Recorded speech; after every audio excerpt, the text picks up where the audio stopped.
আমার প্রিয় মায়েরা বোনেরা, আপনাদের জন্য একটা হাদিস বলে শেষ করব। বিশ্বনবী বলেন, আমার মায়েরা খেয়াল করে শুনুন, বিশ্বনবী আপনাদের উদ্দেশ্য করে বলেন, আল মারআতু ইযা সাল্লাত খামসাহা ওয়া সামাত শাহরাহা হাফিজাত ফুরুজাহা আতাআত বা'লাহা ফালতাদখুল মিন আইয়ি আবওয়াবিল জান্নাতি শাআত।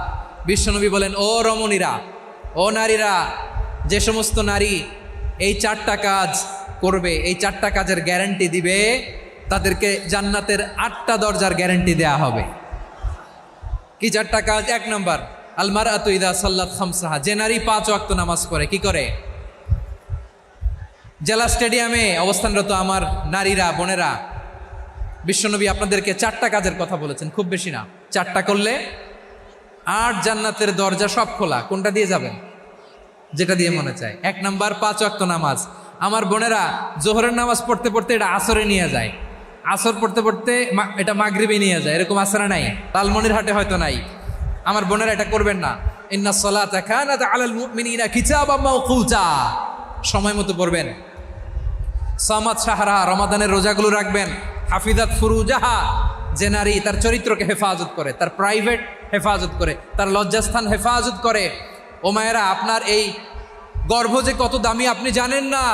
আপনার এই গর্ভ থেকে জন্মাবে আগামীর সালাহুদ্দিন আল আইয়ুবী। আপনার গর্ভ থেকেই জন্মাবে ইমাম আল মাহদি আল মুনতাজার। আপনার পেট থেকে জন্মাবে আবু সাইদের মতো বীর সৈনিক। আপনার পেট থেকে জন্মাবে মুগ্ধের মতো বীর মুজাহিদ। আপনি জানেন না কে আসবে আপনার পেট থেকে। সময়টাকে কাজে লাগান, ইসলামকে বোঝেন, মানেন, আমাদের ইসলামিক লেকচারগুলো শোনেন। আমরা যে বার্তাগুলো, ইনস্ট্রাকশনগুলো, দিক নির্দেশনাগুলো আপনাদের খেদমতে রাখি, এগুলো মেনে চলুন। আপনিই পারেন আপনার ঘরটাকে জান্নাতের টুকরা বানাতে। একটা family, it's a very big institution and you are the MD, the managing director of this institution. চিল্লায় বলেন ঠিক কিনা? চাইলেই পারেন ঘরটারে জান্নাতের টুকরা বানাতে। 5 ওয়াক্ত সালাত, রমাদানের রোজা, নিজের চরিত্রের হেফাজত, ও আতাআত বা'লাহা, স্বামীর আনুগত্য। এটাতে অনেকে ভুল করে থাকে। হায় রে আমার বোনেরা, স্বামীর আনুগত্যকে এটা নিজের অপমান মনে করবেন না। আপনার স্বামী আপনার সবচেয়ে বড় গার্ডিয়ান, তিনি আপনার সবচেয়ে ভালো চায়। নারী কখনো গার্ডিয়ানশিপের বাইরে থাকতে পারে না। হয় আপনি বাবার গার্ডিয়ানশিপের ভেতরে, বাপ না থাকলে ভাই আপনার গার্ডিয়ান, ভাই না থাকলে চাচা গার্ডিয়ান, বিয়ের পরে আপনার স্বামী আপনার গার্ডিয়ান। শরিয়া সম্মত স্বামীর আদেশগুলো আপনি মেনে চলবেন, কিন্তু শরিয়া বিরুদ্ধ কোনো আদেশ মানতে আপনি বাধ্য নয়। আওয়াজ করে বলুন সবাই ঠিক কিনা? এই 4টা কাজ যদি কোনো নারী করে, বিশ্বনবী বলেন জান্নাতের 8টা দরজা খোলা। তোমার যেটা দিয়ে মনে চায় সেটা দিয়ে জান্নাতে তুমি এন্ট্রি নিতে পারবা। বিষ্ণু সাল্লাল্লাহু আলাইহি ওয়াসাল্লামের স্ত্রীর নাম ছিল আয়েশা রাদিয়াল্লাহু তাআলা আনহা, আবু বকর রাদিয়াল্লাহু তাআলা আনহুর মেয়ে। আবু বকর রাদিয়াল্লাহু তাআলা আনহুর আরেক মেয়ের নাম হচ্ছে আসমা। কি নাম? দুজনই আবু বকর রাদিয়াল্লাহু তাআলা আনহুর মেয়ে, আসমা আর আয়েশা। নাম দুইটা কেমন লাগে? আসমা নামটা কেমন লাগে? আয়েশা নামটা কেমন লাগে? সবার ভালো লাগে নাই? নাম দুটো আপনাদের ভালো লাগে? লালমনিরহাটে অনাগত যদি কন্যা সন্তান হয়, যদি মনে চায় আসমা রেখে দিতে পারবেন, যদি মনে চায় আয়েশা রেখে দিয়েন।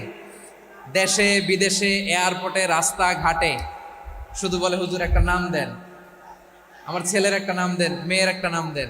তো আমার মনে আছে যশোরের আবদিনের মাহফিলে আমি 1-2টা নাম দিয়েছিলাম। আজকে লালমনিরহাটের এই প্রোগ্রামে কন্যা সন্তান যদি হয় 2টা নাম দিলাম, আসমা কিংবা আয়েশা। ইনশাআল্লাহ পড়েন। দুজন বোন, এক মায়ের না, বাবা এক, মা দুজন। আয়েশা রাদিয়াল্লাহু তাআলা আনহার মায়ের নাম উম্মে রুমান, আর আসমা রাদিয়াল্লাহু তাআলা আনহার মায়ের নাম কুতাইলা বিনতে আব্দুল উজ্জা। আবু বকর রাদিয়াল্লাহু তাআলা আনহু 4টা বিয়ে করেছিলেন। তো একই ঘটনা ঘটেছে এই ফ্যামিলিতে। আসমা ইসলাম ধর্ম গ্রহণ করে মুসলিমা, কিন্তু তার মা কুতাইলা মুশরিকা। আই রিপিট, বোঝার জন্য আমি আবারও বলি, আসমা রাদিয়াল্লাহু তাআলা আনহা মুসলিমা, আর আসমার মা কুতাইলা। আওয়াজ করে বুঝে থাকলে বলেন, আসমার মা মুশরিকা। তার মানে মেয়ে মুসলিম, মা অমুসলিম। ভেজাল আছে না নাই? কিন্তু কুতাইলা আর ধৈর্য ধারণ করতে পারে না। নার ছেড়া ধন, কলিজার টুকরা ধন, কলিজার টুকরা সন্তান আসমারে দেখতে বড্ড মন চায়। সাইয়েদনা আসমা রাদিয়াল্লাহু তাআলা আনহা মক্কা থেকে হিজরত করে মদিনায় চলে গেলেন হুদাইবিয়ার পর। যখন মক্কা মদিনার ট্রাফিক স্বাভাবিক হলো, মক্কার লোক মদিনায় যায়, মদিনার লোক মক্কায় আসে। কোচাইলা কলিজার টুকরা সন্তান আসমারে দেখার জন্য কিছু উপহার নিয়ে বিশাল মরুপথ পাড়ি দিয়ে মক্কা থেকে মদিনায় যায়। সুবহানাল্লাহ বলেন। এখন মা আসছে মেয়ের সাথে দেখা করতে, মেয়ে তো আর দেখা দেয় না। মেয়ে ভাবছে আমার মা তো মুশরিকা, অপবিত্রা, তার সাথে কি দেখা দেয়া যাবে? বিশ্বনবীর দরবারে চলে গেলেন। সুবহানাল্লাহ বলেন। কি সৌভাগ্যবান ছিল তারা, মাসলা জানার দরকার হলেই নবীর দরবারে চলে যেত। ঘরে বউয়ের সাথে ঝগড়া হলে নবীর দরবারে চলে যেত।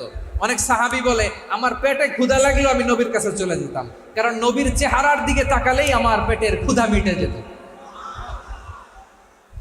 সাইয়েদনা আসমা রাদিয়াল্লাহু তাআলা আনহা বিশ্বনবীর কাছে চলে গেলেন, যে বললেন ইয়া রাসূলুল্লাহ ইয়া হাবিবাল্লাহ ইন্না উম্মি কাদিমাতুন ইলাইয়া ওয়া হিয়া রাগিবা।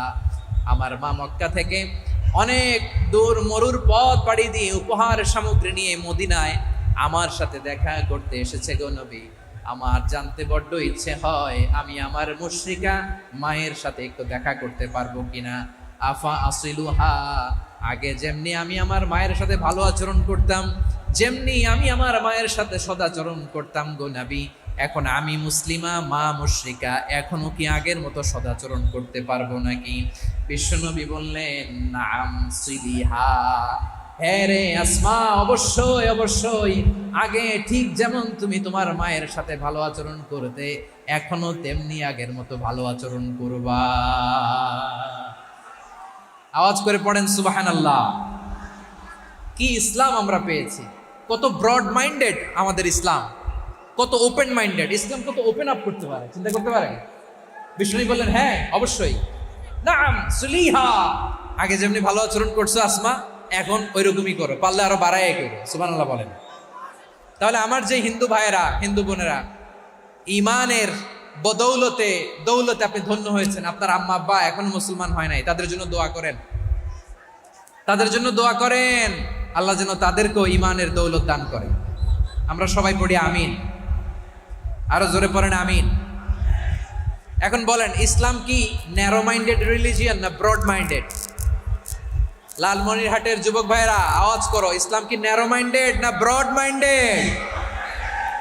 কতটা ব্রড মাইন্ডেড দেখেন। বিশ্বনবী সাল্লাল্লাহু আলাইহি সাল্লাম অমুসলিমরা যদি নবীকে উপহার দিত, ওই উপহারও বিশ্বনবী গ্রহণ করতেন। সুবহানাল্লাহ পড়েন। আপনার অমুসলিম বন্ধু যদি উপহার দেয় সেটাও আপনি নিতে পারবেন, যেটা নেওয়া জায়েজ। কিন্তু আপনার বন্ধু যদি আপনার মদের বোতল দেয়, নিতে পারবেন? হ্যাঁ, মদের বোতল দিলে পারবেন না। আপনার বন্ধু যদি আপনার পর্ক দেয়, পর্ক শুকরের গোশত মিশ্রিত কোনো খাবার, ওটা নিতে পারবেন না। হালাল যে কোনো জিনিস নিতে পারবেন। বিশ্বনবী সাল্লাল্লাহু আলাইহি ওয়াসাল্লাম অমুসলিমদের দেয়া হাদিয়া গ্রহণ করতেন। কেমন নবী ছিলেন, আমার নবীরে চিনে নেন, আমার নবীর অ্যাটিটিউড জেনে নেন। বিশ্বনবী সাল্লাল্লাহু আলাইহি ওয়াসাল্লাম যখন কোনো জনপদে যেতেন 3টা অপশন নিয়ে যেতেন। প্রিয় ভাইয়ের আওয়াজ করে বলতে হবে, কোনো জনপদে গেলে আমার নবীর অপশন থাকতো কয়টা?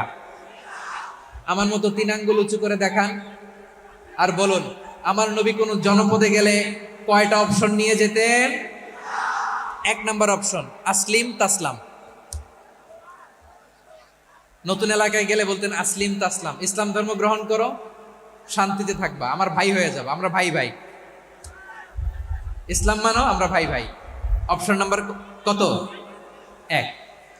যদি বলে না ইসলাম মানবো না, ওকে, অপশন নাম্বার 2, মুসলিম হওয়ার দরকার নাই, লা ইকরাহা ফিদ্দিন, ইসলামে কোনো বাড়াবাড়ি নাই, খ্রিস্টান আসো থাকো, বৌদ্ধ আসো থাকো, ইহুদি থাকতে চাও থাকো, কিন্তু আমরা যেহেতু রিজিওনাল সুপার পাওয়ার, আমাদের আন্ডারে থাকো, ট্যাক্স দিয়া থাকো, এটার বলে জিজিয়া। আলেম যারা আছেন বুঝবেন এটার আরবিতে কি বলে, জিজিয়া। You pay us the tax, we will give you the security. তোমরা ট্যাক্স দিবা, আমরা সিকিউরিটি দিব। ইসলাম, ইসলাম মানব শান্তিতে থাকবা, ভাই ভাই, আমরা ভাই ভাই। অপশন নাম্বার 2, ট্যাক্স দাও, আমরা নিরাপত্তা দিব, মুসলিম হওয়া লাগবে না। এখন 1 নাম্বারও মানে না, 2 নাম্বারও মানে না, মুসলিম হবো না, ভালো, খ্রিস্টান থাকো, ট্যাক্স দাও, আমরা সিকিউরিটি দিব না, এইটাও মানি না। বিষ্ণু বলেন, তাহলে তলোয়ার আমাদের আর তোমাদের মাঝে ফায়সালা করবে। মুসলিমও হবে না, ট্যাক্স দিবা, নিরাপত্তা দিব, আমরা সুপার পাওয়ার, আমাদের আন্ডারে থাকবে, এইটাও না। তাহলে তোমাদেরকে তো আমরা বিশ্বাস করতে পারি না, কখন না কখন বিশ্বাসঘাতকতা করো, কার সাথে মিলে হাত মিলাও, তলোয়ার আমাদের মাঝে ফায়সালা করবে। তখন তিনি জেহাদের সশস্ত্র সংগ্রামের ঘোষণা দিতেন। সুবহানাল্লাহ পড়েন। দেখেন, পশ্চিমারা জেহাদকে এইভাবে চিত্রায়িত করে না। ওরা জেহাদ বলতে বুঝায় তলোয়ার, হাত কাটো, গলা কাটো না। জেহাদ সশস্ত্র সংগ্রাম 3 নম্বরে। অধিকাংশ ক্ষেত্রেই বিশ্বনবীর সুন্দর আচরণ দেখে, আরে আমার নবীর যে নুরানি চেহারা, অনেকে তো কেবল সিরেফ চেহারাটা দেখেই কালিমা পড়ে মুসলমান হয়ে গিয়েছে। যারা মুসলিম হয় নাই তারা তাদের ইসলামেই বলবৎ ছিল, ট্যাক্স দিয়ে ইসলামের আন্ডারে ছিল। যারা এটাও মানে নাই ওইটাও মানে নাই, তাদের বিরুদ্ধে জেহাদ। বিষ্ণু ইসলাম 7ম হিজরিতে যখন খায়বার বিজয়ের পরে ইসলাম রিজিওনাল সুপার পাওয়ার হিসেবে আত্মপ্রকাশ করলো, বিশ্বনবী চিঠি লিখলেন অন্যান্য সুপার পাওয়ারের কাছে। রাষ্ট্রীয় চিঠি লেখে এক রাষ্ট্রপ্রধান আরেক রাষ্ট্রপ্রধানের কাছে, ঠিক কিনা বলেন? জানেন না আপনারা? এই যে 24-এর ছাত্র নাগরিক অভ্যুত্থানে, এই অভ্যুত্থান যখন শুরু হয়, আমি তখন সাউথ আফ্রিকাতে একটা স্ট্যাটাস দিয়েছিলাম, কোটা নয় গোটা দেশ সংস্কার করা লাগবে। শুধু বাংলাদেশ নয়, সারা বিশ্বের বাংলা ভাষাভাষী লোকেরা এই আন্দোলনের সাথে সমর্থন তারা করেছে, এটাকে সাপোর্ট করেছে, তারা সমর্থন দিয়েছে। আমাদের ইউনাইটেড আরব আমিরাতের বাংলাদেশি ভাইয়েরা, তারা সেখানে রাস্তায় নেমে এসেছিল, জানেন? ওইখানে ডেমনস্ট্রেশন করা যায় না, সেখানকার সরকার তাদেরকে যাবজ্জীবন দিয়েছিল। তখন আমাদের এই যে প্রধান উপদেষ্টা ডক্টর মোহাম্মদ ইউনূস সরাসরি G2G বলে, এটারে G2G, government to government, G2G, উনি চিঠি লিখলেন যে তাদেরকে, ইউর হাইনেস, হে সম্মানিত আমির, আপনি আমার এই চিঠির কারণে আমার সম্মানে এই 53 জন বাংলাদেশিকে মাফ করে দেন। এই চিঠির বদৌলতে বেকসুর খালাস পেয়ে গিয়েছিল আমাদের ভাইরা। জানেন না এই ঘটনা আপনারা? তাহলে গভর্নমেন্ট টু গভর্নমেন্ট চিঠি দেওয়া হয়। 7ম হিজরিতে বিষ্ণু ইসলাম সব সুপার পাওয়ারের কাছে চিঠি দিলেন, রোমান সম্রাটের কাছে, পারস্য অধিপতির কাছে, মিশরের অধিপতির কাছে, সবার কাছে চিঠি লিখলেন। চিঠির ভাষা ছিল এরকম, মিন মুহাম্মাদিন রাসূলিল্লাহ ইলা মুকাওকিস আযীমিল কিবত, মুহাম্মদ রাসূলুল্লাহর পক্ষ থেকে মিশরের বাদশার কাছে, আসলিম তাসলাম, ইসলাম মানো শান্তিতে থাকবা, সালামুন আলা মান ইত্তাবাআল হুদা, শান্তি তার জন্য যে হেদায়েতের অনুসরণ করে। সুবহানাল্লাহ পড়েন। তো এই চিঠি অনেকে ভালোভাবে রিসিভ করেছে, অনেকে এই চিঠি পাওয়ার পরে নবীর কাছে আবার ইন রিটার্ন উপহার পাঠিয়েছে। কি পাঠিয়েছে? উপহার। মিশরের বাদশাহ মুকাওকিস, তিনি বিশ্বনবীকে বিশাল এক উপহারের ডালি পাঠিয়েছেন। মিশরের বাদশাহ মুকাওকিস ছিলেন ধর্মে খ্রিস্টান। লালমনিরহাটের ভাইয়েরা আওয়াজ করে বলেন, মিশরের বাদশাহ ধর্মে কি ছিল? খ্রিস্টান। কি উপহার দিয়েছিল আমার নবীকে? শুনতে মনে চায়? আওয়াজ নাই লালমনিরহাটের গলায়, শুনতে মনে চায়? 1000 স্বর্ণ মুদ্রা, 1000 স্বর্ণ মুদ্রা। 2টা খ্রিস্টান দাসী, একজনের নাম মারিয়া বিনতে শামউন আল কিবতিয়া, আরেকজনের নাম সিরিন বিনতে শামউন আল কিবতিয়া।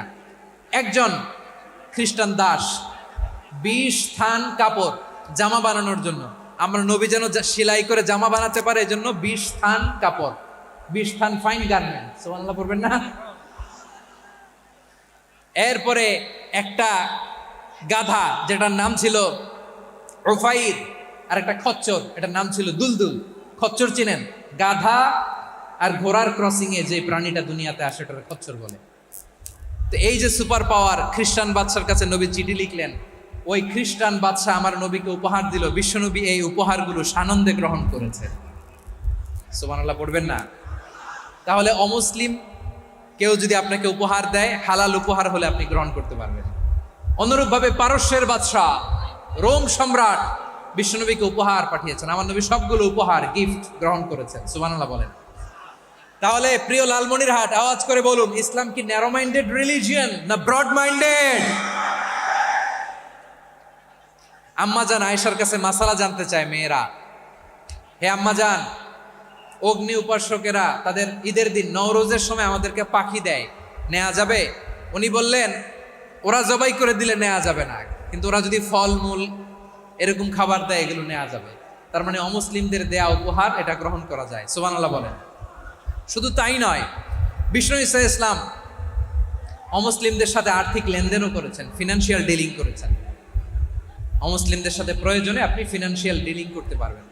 আমরা প্রায় দেখি বাজারের মিষ্টির দোকানগুলো আমার হিন্দু ভাইদের। লালমনির হাটে মিষ্টির দোকান, দইয়ের দোকান কারা চালায়? হিন্দুরা চালায় না। তারপরে যে বারবার শপ, চুল কাটে যে নাপিত, অধিকাংশ নাপিতের দোকানে কারা? আমার হিন্দু ভাইরা। তা আপনি চুল কাটতে পারবেন কিনা বলেন? পারবেন। তার দোকান থেকে দই মিষ্টি কিনতে পারবেন কিনা? হ্যাঁ, আমার মুসলিম ভাইয়ের দোকান থাকলে ওইটার আমি বেশি প্রায়োরিটি দিব, ঠিক কিনা?